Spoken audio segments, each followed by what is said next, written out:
Start. सरकार ने चालू वित्त वर्ष में खरीफ फसल के लिए न्यूनतम समर्थन मूल्य यानी एमएसपी की घोषणा कर दी है।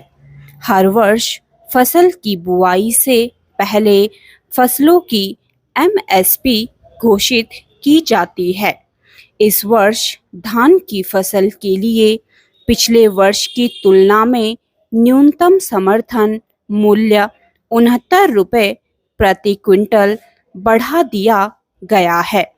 इसी तरह कुल 14 फसलों का एमएसपी घोषित किया गया है, जिनमें दलहनी फसलें और मोटे अनाज शामिल हैं।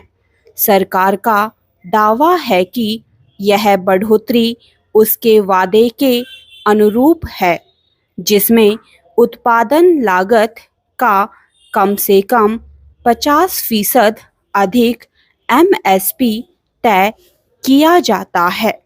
इसके अलावा ब्याज सबवेंशन योजना के तहत किसानों को खेती और बागवानी के लिए 3 लाख रुपए तक और कृषि सहायक उद्यमों जैसे पशुपालन और मछली पालन के लिए 2 लाख रुपए तक का कर्ज रियायती दर पर उपलब्ध कराने की घोषणा की गई है।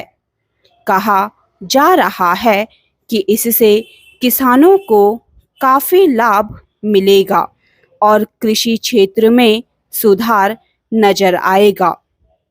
पर इन घोषणाओं से किसान संगठन कितने खुश हो पाते हैं, देखने की बात होगी, क्योंकि वे लंबे समय से न्यूनतम समर्थन मूल्य में विसंगतियों और कृषि सुविधाओं में कमी के मुद्दे उठाते रहे हैं। किसानों की स्थिति बेहतर करने के मकसद से स्वामीनाथन समिति का गठन किया गया था, जिसने सुझाव दिया कि न्यूनतम समर्थन मूल्य की गारंटी का कानून बनना चाहिए। फिर उत्पादन लागत में किसानों के पारिवारिक श्रम की कीमत भी जोड़ी जानी चाहिए। मौजूदा सरकार ने वादा किया था कि किसानों को उनकी फसलों की कीमत लागत की 1.5 गुना तक दी जाएगी, मगर न्यूनतम समर्थन मूल्य के निर्धारण में किसानों के पारिवारिक श्रम की कोई कीमत नहीं आंकी जाती। फिर बीज, खाद, कीटनाशक, सिंचाई आदि पर आने वाले खर्च को भी ठीक से नहीं आंका जाता, जिसकी वजह से लागत और अंतिम मूल्य में बहुत अंतर रह जाता है। खासकर धान जैसी फसलों पर उत्पादन लागत अधिक बैठती है।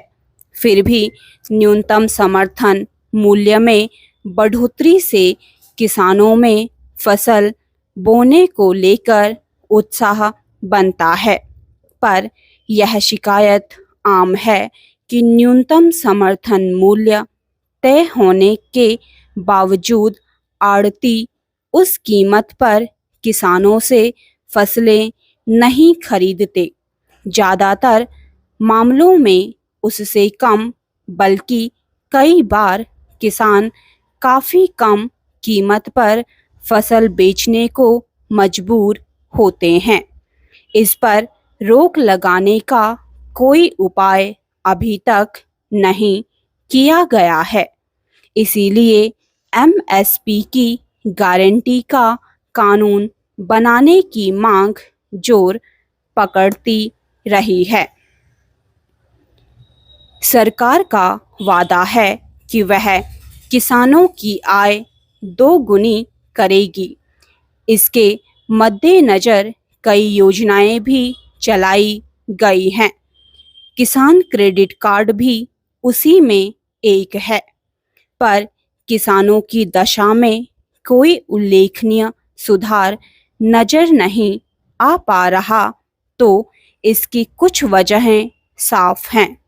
एक तो देश के 80% से ऊपर सीमांत किसान हैं जो किसी तरह अपने परिवार के गुजारे भर की फसल पैदा कर पाते हैं। दूसरे, जलवायु परिवर्तन की वजह से सूखा, बाढ़, तूफान आदि के कारण फसलों के चौपट होने का खतरा दिनों दिन बढ़ता गया है। बढ़ती गर्मी के कारण उत्पादन पर भी असर पड़ा है। ऐसे में किसान कर्ज से मुक्त नहीं हो पाते, इसीलिए कृषि योजनाएं अपने मकसद तक नहीं पहुंच पाती। वे अस्थायी राहत ही साबित होती हैं। कृषि संबंधी व्यावहारिक नीतियों की जरूरत बनी हुई है। स्टॉप।